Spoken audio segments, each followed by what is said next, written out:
Hello, Year 10. I hope you're all well. Today we're going through Stave 1 of A Christmas Carol. We're going to go through the whole thing, look at some interesting language and structural features so that when it comes time for your GCSEs next year, you have a good grasp of the language and how Dickens has used it for different purposes. The expectation, guys, is that as we're going through, you've got your copy in front of you, physical, digital, I don't care. But as I've put notes down, I want you to be taking down notes, okay, so that when we come to the GCSEs next year, you've got everything you need to revise and go through, and you've got all your notes with you. Okay, so firstly, what we need to do is look at the purpose of the novel. Now, unlike Lord of the Flies or Macbeth, where we sort of have to piece it together contextually, do a little bit of investigative work, Dickens kind of just tells us right off the bat in the preface, okay, I have endeavored in this ghostly little book to raise the ghost of an idea, okay, and may it haunt their houses pleasantly and no one wish to lay it. Okay, so Dickens kindly tells us right off the bat, okay, one, I wrote this book to raise the ghost of an idea, okay, which gives the sense he wants to bring something back, something that's dead in his mind. Okay, this idea is dead and he wants to bring it back. We'll talk about that later in the novel, what that is. And then may it haunt their houses pleasantly and no one wished to lay it. Okay, he wanted this book to become a household tradition, a Christmas tradition. Okay, he wanted it to be brought out every year, everyone read it, everyone enjoy it, and take away the good messages that he thought he was putting into it. Okay, and if we go and look at the structure of the text itself, this adds into this idea, okay, because we find, A Christmas Carol is not made up of chapters, but of staves, okay, and a stave, okay, if you're musically inclined, you're going to know that, a stave is a term used when you're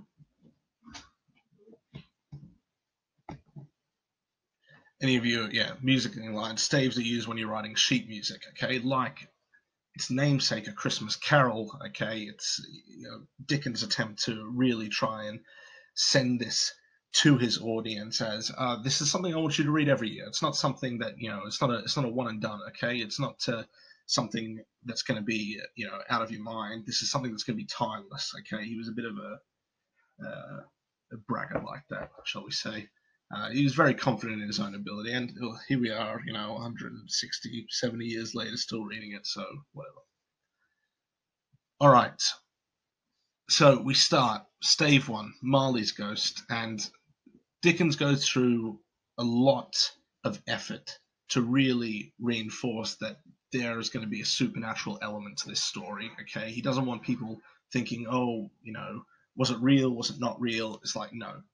And Dickens, okay, says here, okay, Marley's ghost. He goes out to really point out Marley's dead, okay, and the only way this is possible is if the supernatural exists, okay, if ghosts exist, if, okay, in his belief, the Christian afterlife exists, okay. And as he's explaining how Marley's dead, so he establishes this, okay, he starts sort of a trend of his, one of his stylistic devices that comes up quite frequently in his work is, and especially in A Christmas Carol, is this use of similes, okay? Old Marley was as dead as a doornail. Now he goes on to make some weak jokes about doornails, whatever, okay, but really highlight that and focus in on the fact that Old Marley is being compared to a doornail, okay, through the use of simile, because that's going to pop up again and again in this stave and throughout the novella. If we look at this sentence here, okay, mind.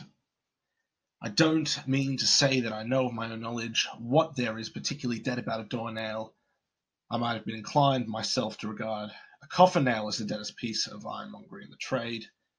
Okay, what I really want you to notice here, okay, is particularly how it switches to the first person narration. We start off talking about Old Marley, it could just be any story, but then the narrator addresses us personally. He puts himself into the text, whether this is Dickens himself or someone else, some other character who is observing the story as it's taking place. Okay, but the sense is that because it's a first-person narrator, okay, it's as if someone is sitting across from us telling us this story. It's supposed to add an element of verisimilitude. Okay, we are expected to think, okay, this is, a real story that someone has witnessed and is telling to us. Okay, and because it's real, it can't possibly be fake. Okay, Dickens is trying to hammer his ultimate message home. Okay, of be good to other people, follow these Christian ideals, because at the moment English society is a bit rubbish, and I want to fix that. We sort of build on what Dickens said in the preface here, but the wisdom of our ancestors is in the simile. We talked about Dickens, wanting to bring back the ghost of an idea, because Dickens seems to have this nostalgic view of the past, his past, particularly his childhood. Everything was better when he was a kid, and London has sort of become a bit of a horrible place now. Okay, and that adds on to this point. Okay, Dickens is trying to go back to a better time as he sees it. Right. Look here in this sentence where looking about Scrooge and his relationship with Marley, who, we come to know as his business partner. Scrooge was his sole executor, his sole administrator, his sole assign, his sole residuary legatee, his sole friend, and sole mourner. Okay, and not only does the repetition of soul, emphasize that Marley was a lonely man because only Scrooge, okay, was his friend and all these other things, but it also emphasizes that Scrooge, okay, himself is isolated.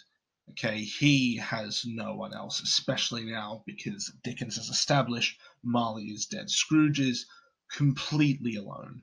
Okay, Scrooge doesn't even have the benefit of having his own Scrooge like Marley had. He is completely alone.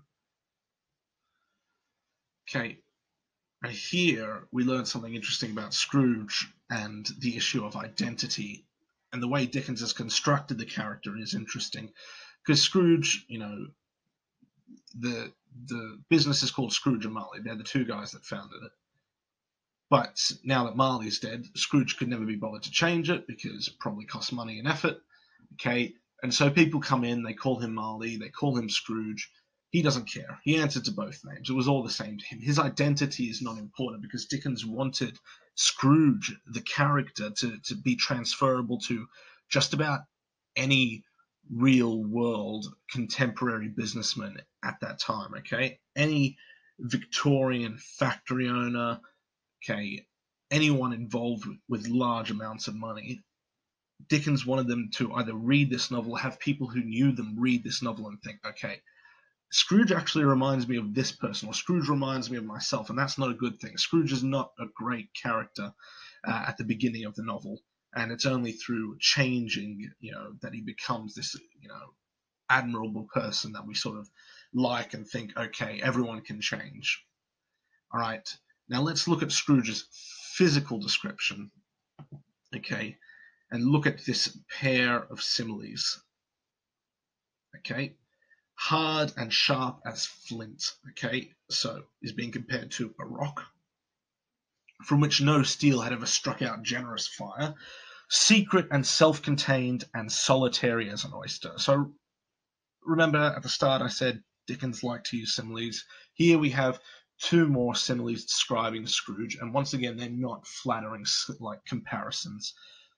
Scrooge is being compared to a rock, and a bad rock at that, because you can't even make fire with it.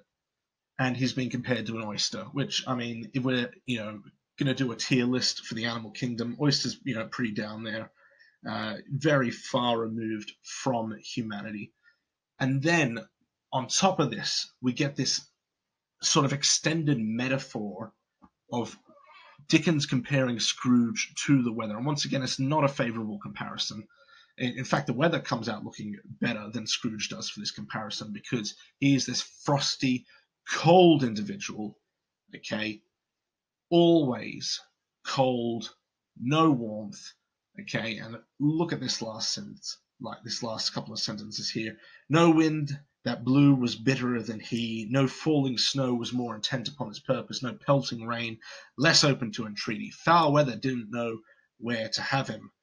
Okay, the heaviest rain and snow and hail and sleet could boast of the advantage over him in only one respect. They often came down handsomely, and Scrooge never did. So all this comparison of Scrooge to the weather, okay, he sort of puts at the end, okay, Scrooge, he's like an icy storm, thunderclouds, heavy rain. But actually, even, snowstorms can be beautiful sometimes, or you can sit inside and think, oh, that's nice weather, even if you don't have to go out in it. Scrooge, no. Scrooge is just completely irredeemable in the eyes of the narrator through these comparisons.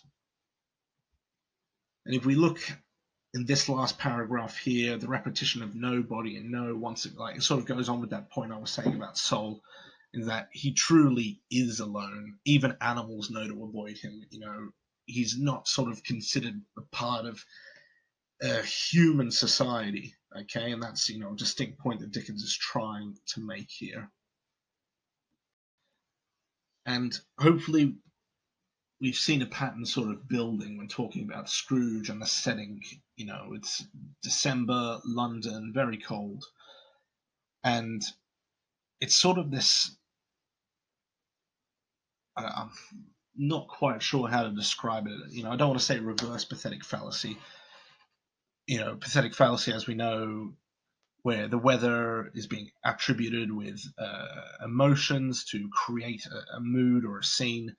And this is directly linked to Scrooge's character. Scrooge, well, firstly, the weather is miserable because Scrooge is miserable, and it's like he's the cause of it. Okay, he sits there and he brings this icy cold, horrible attitude to his life, and this pervades into the rest of his reality. And it's through the story that we see the weather change, just as Scrooge changes from this overbearing, horrible thing to this joyous, pleasant thing where actually it's welcoming and inviting, and people can go in and feel safe there. Okay. And if we look at Scrooge's place of work now, okay, this description: the door of Scrooge's counting house was open, that he might keep his eye upon his clerk, who in a dismal little cell beyond a sort of tank was copying letters. Now, I find this really interesting, this description, because it reminded me of some sort of literature from the 1700s I'd read, talking about prisons, okay, because sort of prison architecture was a huge topic of discussion, how to make them more efficient, how to make them better.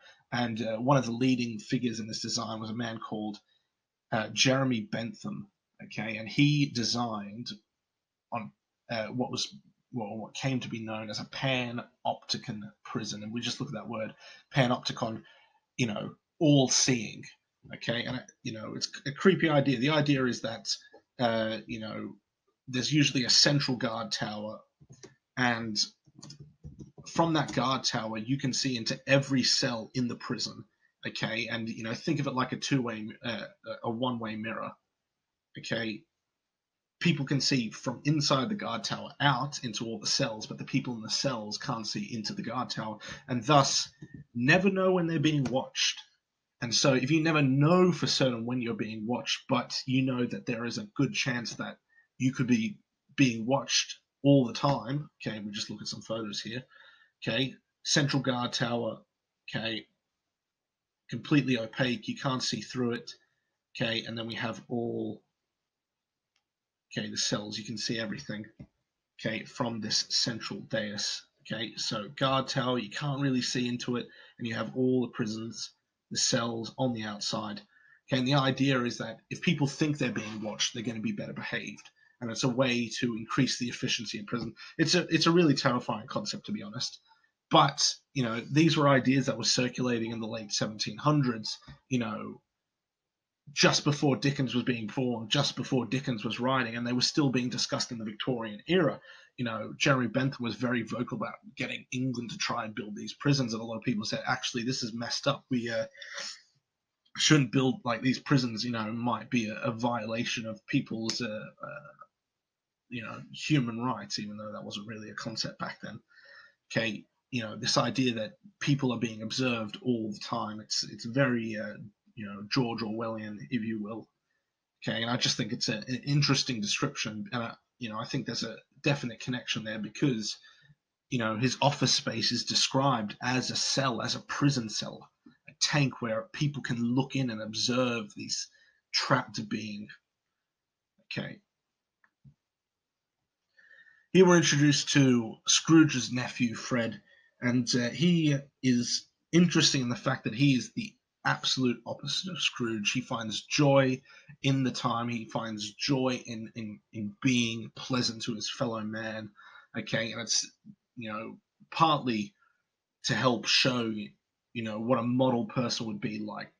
Dickens is trying to say, don't be like Scrooge, be like Fred. And at the end of the novella, we see, Scrooge's change and he becomes more like his nephew. Okay. And if we look at his physical description, he was all in a glow. Okay. He was warm from walking so rapidly. And this, once again, directly juxtaposes with the description we have of Scrooge, who's this icy, frozen person. And now Scrooge's nephew is this warm, inviting person. And notice the fact that all in a glow, that's another important thing that's going to keep coming up in the novel, this idea of light.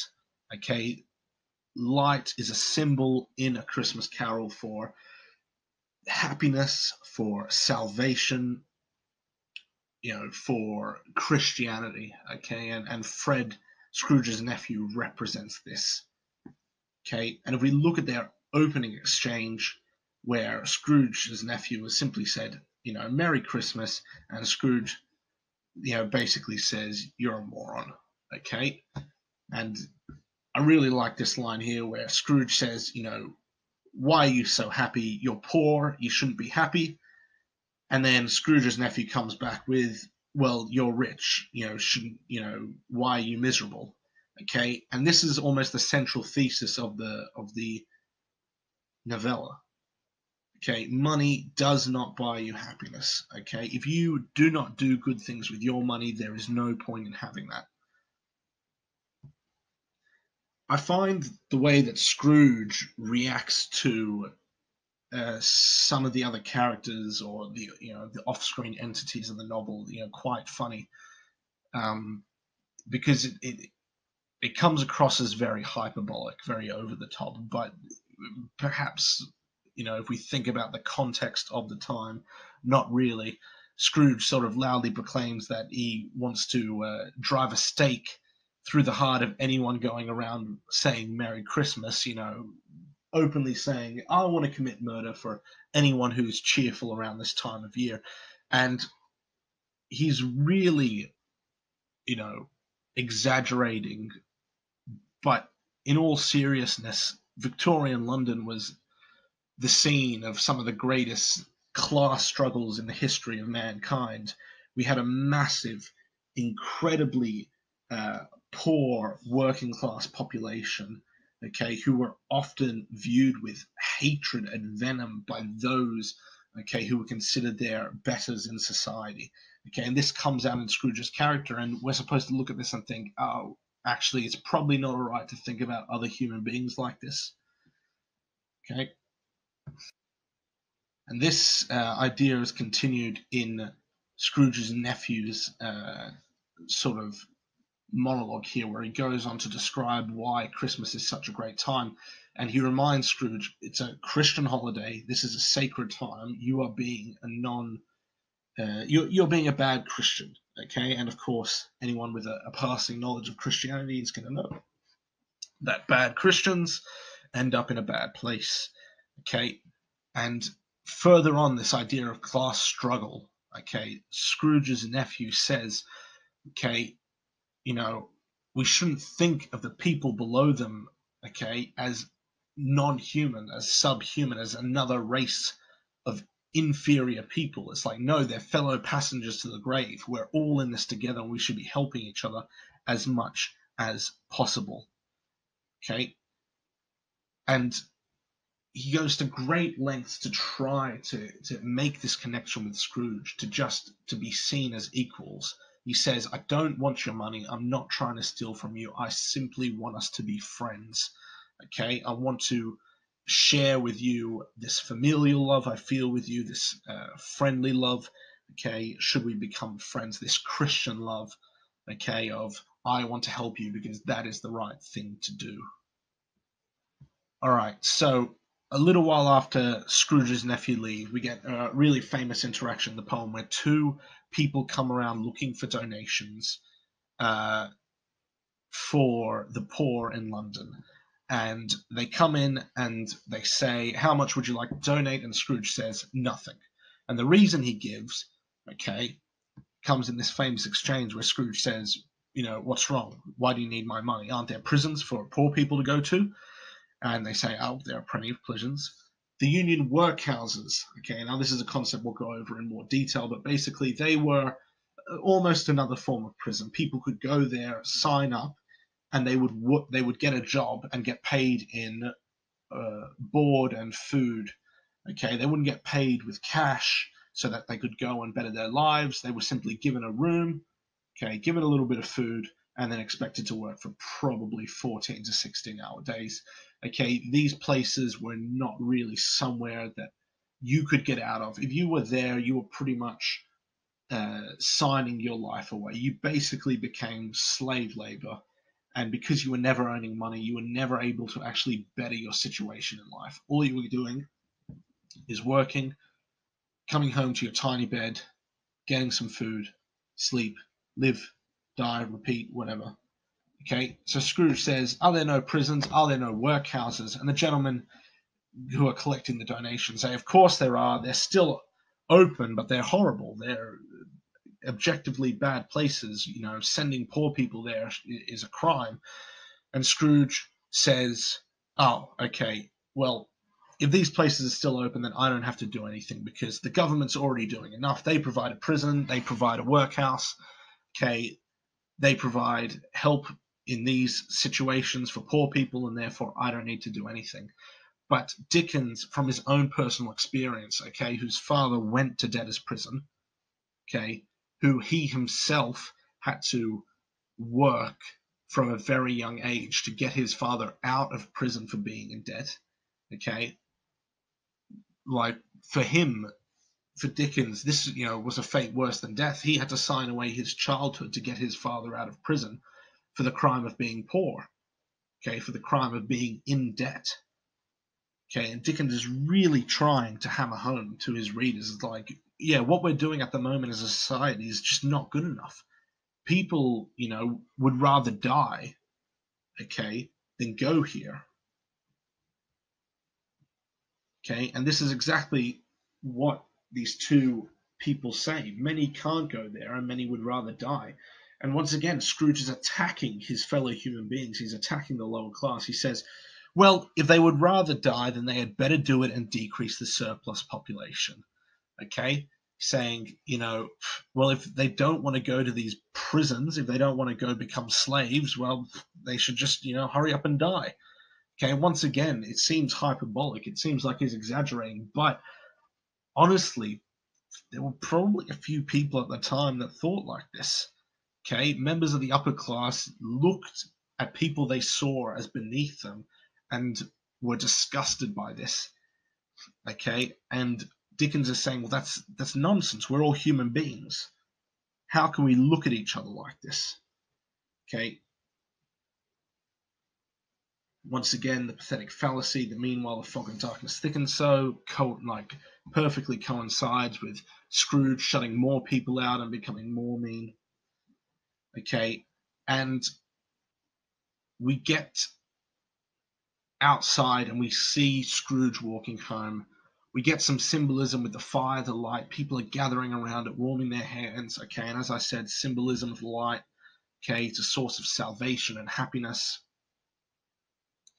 And we see this description of people getting along, okay, regardless of class, okay, working class, upper class, working together. Okay, this is Dickens saying this is what life could be like if we all pulled together, okay, and we all try to do our best to serve the Christian God and to serve each other. You know, look at what great things we could accomplish. Okay. Now, we see Scrooge interact with his clerk, the one who he's sort of watching in his weird Jeremy Bentham panopticon prison. Okay. And we look at the way that this man communicates with Scrooge, with his boss. Okay, and it's lots of non-verbal communication, or what we would call, you know, reported or indirect speech. The narrator, you know, doesn't tell us. We don't get to see what he says. The narrator sort of summarizes it, and really it shows us that, you know, this man is terrified of Scrooge. He smiles faintly. You know, the clerk observed that it was only once a year. We get the sense that this is a man with no power in this relationship. Okay, and you know, if there is no way that the power in this relationship is fair or balanced, then obviously there's going to be a level of exploitation. Okay, and Dickens is criticizing the way that business, the way that society was constructed, that really the working class had no rights. Okay, because unions weren't in place, because really the factory owners and the wealthy upper class held all the cards at this point in time. Okay, now, Scrooge leaves, you know, after begrudgingly giving his clerk Christmas Day off, you know, still paid, even though he really didn't want to.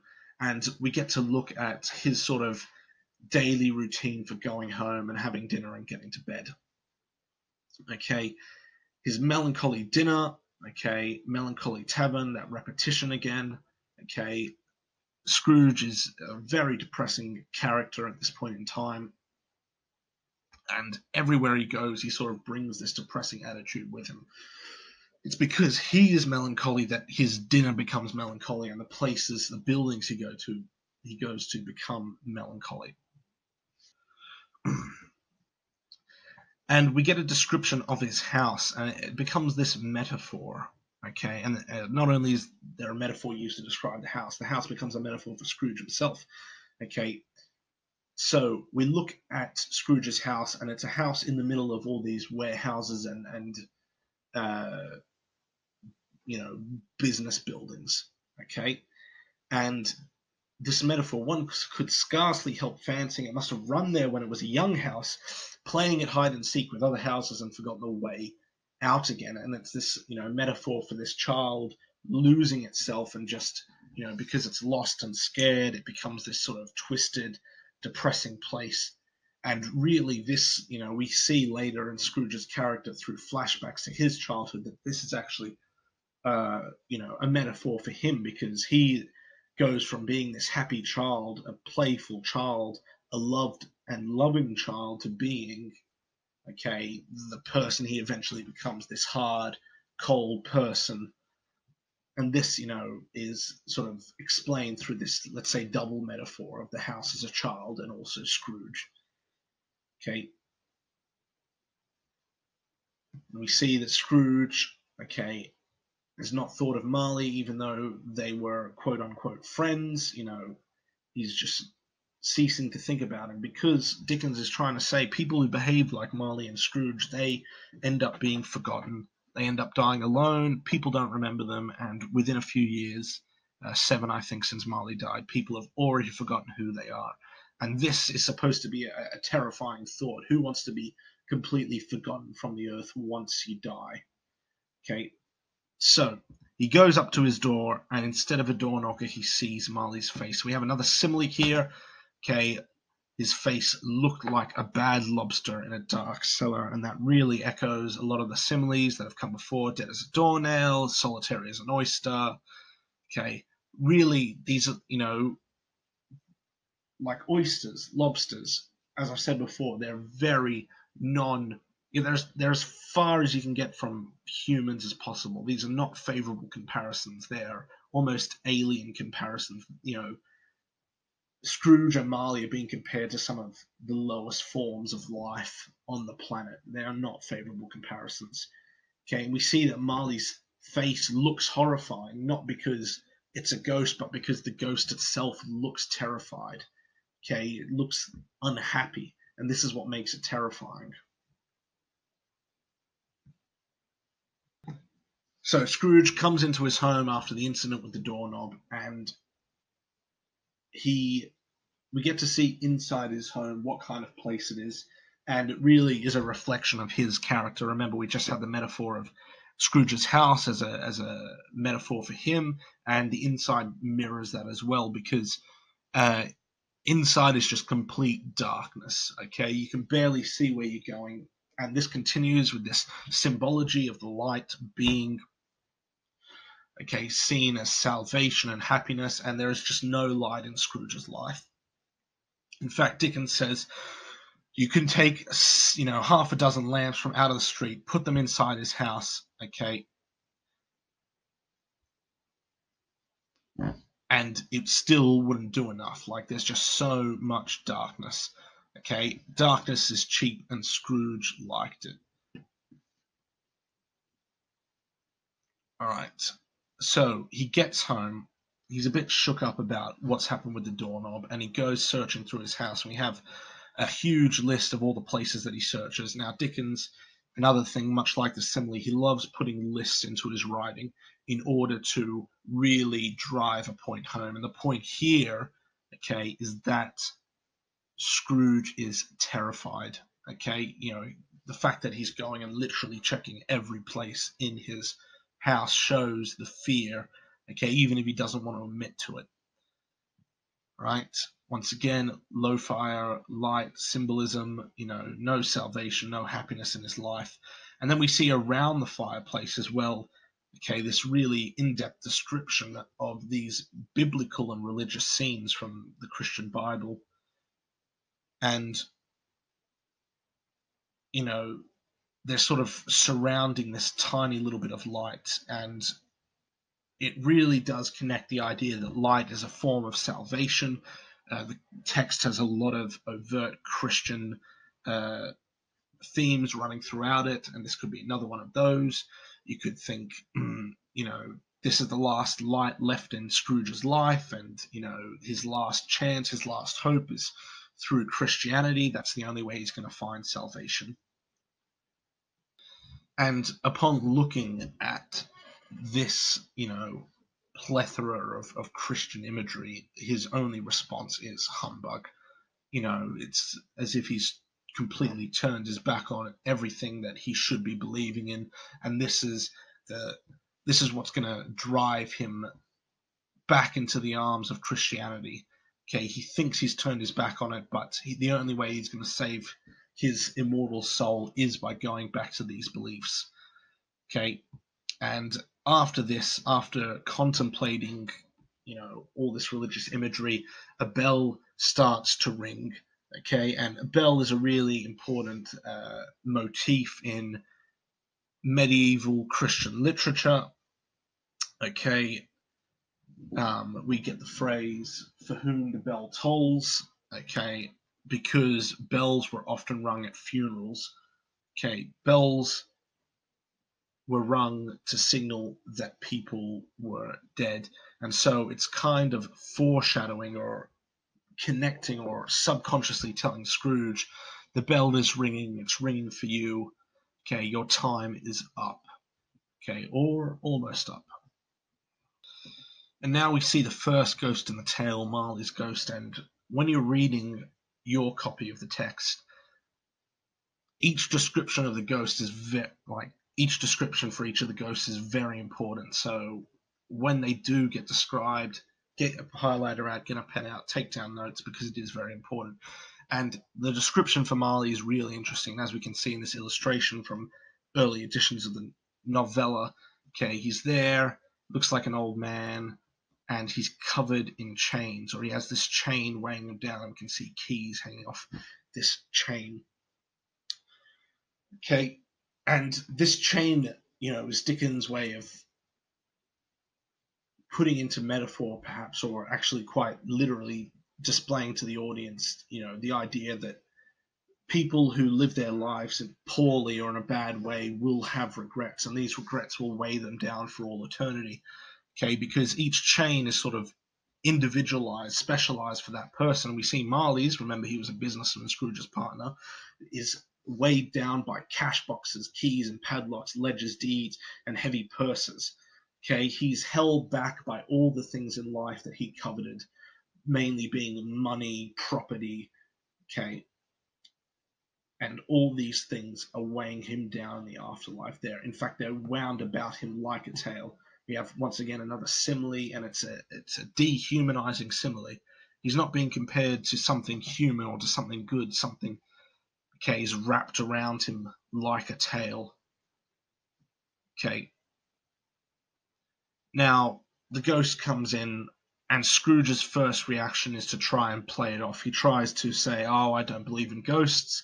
Okay, he tries to use humor here to cover his fear, to say, I'm not afraid of you, even though deep down, I remember we saw it, the fact that he was terrified. He had to check under his bed, under his sofa, to make sure that he was alone. You know, he is scared, and he's trying to pass this off. He says to the ghost, I could just be hallucinating from a bad bit of beef I had from this, dinner I ate in a depressing tavern. I don't know what you are, okay? And he tries to pass it off as long as possible, but eventually the ghost, with a frightful cry, shakes his chain, okay? And this is too much for Scrooge. He falls upon his knees, okay? And obviously this has strong Christian connotations of prayer, okay, because he falls upon his knees, clasps his hands before his face. He's begging or praying for mercy, okay? And it's almost as if he's praying to God. Now, if you can look at the text in a number of ways. I sort of look at it that the ghosts themselves are, manifestations of either God or the Christian ideals. And so God's will, in my opinion, Dickens is putting into effect through these ghosts. So when Scrooge falls on his knees and looks like he's praying to Marley, for me it looks like he's praying to God, to a higher power, to the supernatural. And the ghost says, those who do not spend life properly, who do not live life to the fullest with their fellow man, are doomed to walk the earth observing everything they did not partake in life. And this is actually, for I think it's a terrifying concept. Like, imagine spending your whole life locked away in an office building, working 9 to 5. You die, and the afterlife is just you getting to watch people go have fun. It sounds pretty horrible. You think, well, maybe I shouldn't have spent my whole life doing that. And that's what Dickens is trying to hammer home. I wear the chain I forged in life. I made it link by link and yard by yard. I girded it on my own free will, and my own free will I wore it. Is its pattern strange to you? Okay? Dickens is saying everyone makes their own chain, and the only person who can stop making it or who can unmake it is yourself. Okay? So the extension of this metaphor of the change, the repetition of I, that first person, okay, Dickens is really trying to say you are the masters of your fate, the captains of your soul. Okay, you have a responsibility over yourself, and only you can help yourself. And we've seen a couple of times before, but Dickens does use italics from time to time, okay, and they can be used for different purposes, but here it's really emphasizing you. And when Marley says you, he's not just talking to Scrooge. I can imagine people reading this, and as that comes up, pointing to people around the room, to you. It's like Dickens is addressing the reader directly. What chains in your life are you building that are going to hold you back and weigh you down, that you are going to regret, okay, as you come to die, okay? And Marley comments on Scrooge's chain. He says, I can see the chain that's wrapped around you, and it's, okay, it was 7 years ago, as big as my chain is now, and you've had 7 years to keep building at it, and it's huge. And this breaks Scrooge. This is too much. And he says, Jacob, okay? And this is like when he starts, the repetition of Jacob. He's trying to call upon humanity, but it's too late. He's talking to a ghost, someone who's not quite human anymore. Okay, speak comfort to me, Jacob. All right? And the ghost says, well, I can't comfort you because if you don't change, you're going to end up like me, and it's miserable. I cannot rest, I cannot stay, I cannot linger. The I cannot, I cannot, I cannot. Once again, the first person of the I, the repetition of cannot. It's Dickens hammering home, all these things he's been saying. If you don't change your life, reader, you are going to regret it. Life is for the living, and we need to spend it living, because once you're dead, you can't change that.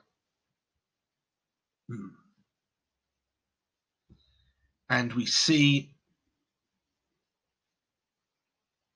also here in this part, "Oh, captive bound in double iron," cried the phantom, "not to know that ages of incessant labour by immortal creatures for this earth must pass into eternity before the good of which it is susceptible is all developed." And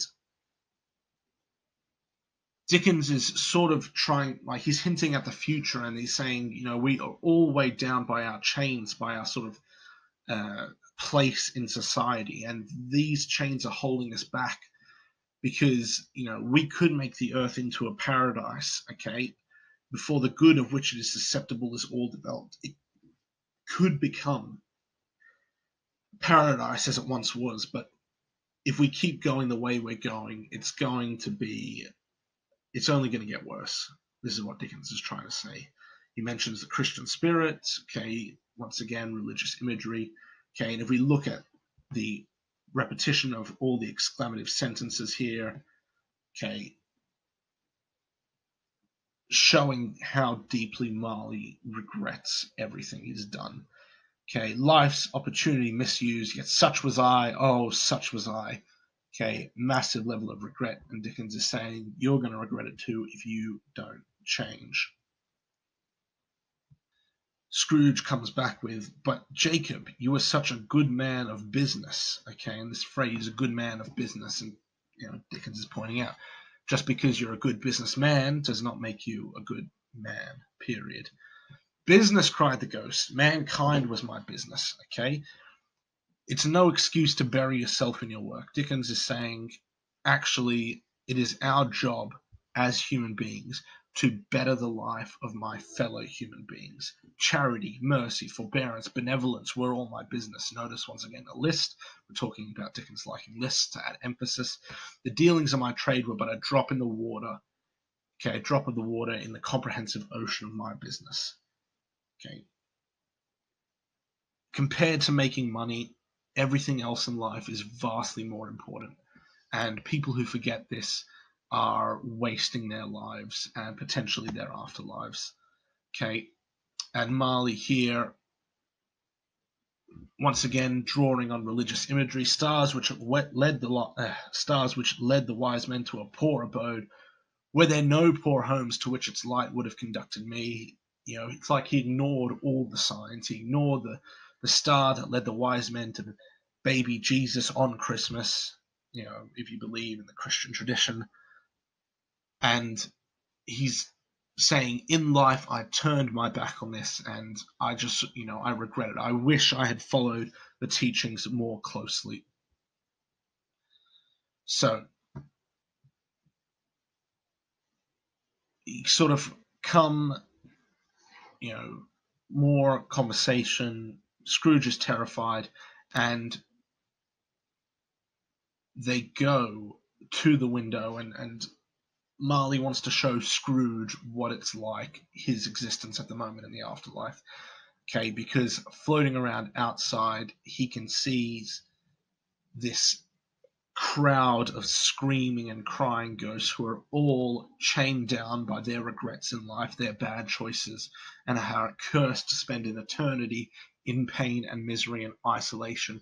And it's just this terrifying image of opening the window and just seeing potentially hundreds or thousands of ghosts crying and screaming, wailings inexpressibly sorrowful and self-accusatory.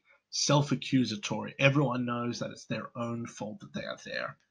Okay, and as Scrooge is looking around, he sees many had been personally known to Scrooge. Look at that tense, had been, in the past. It's like these people Scrooge had also, like Marley, forgotten about. Everyone has forgotten about these people because they didn't do anything meaningful with their lives. Okay, And now they realize their mistake. It's too late to change it. Okay, once you're dead, it's too late to change it. You have your human mortal life to do the best you can. And if you don't, you will end up being tortured in, let's call this hell or purgatory forever. Okay, and here we have screaming ghosts. Okay, chained down.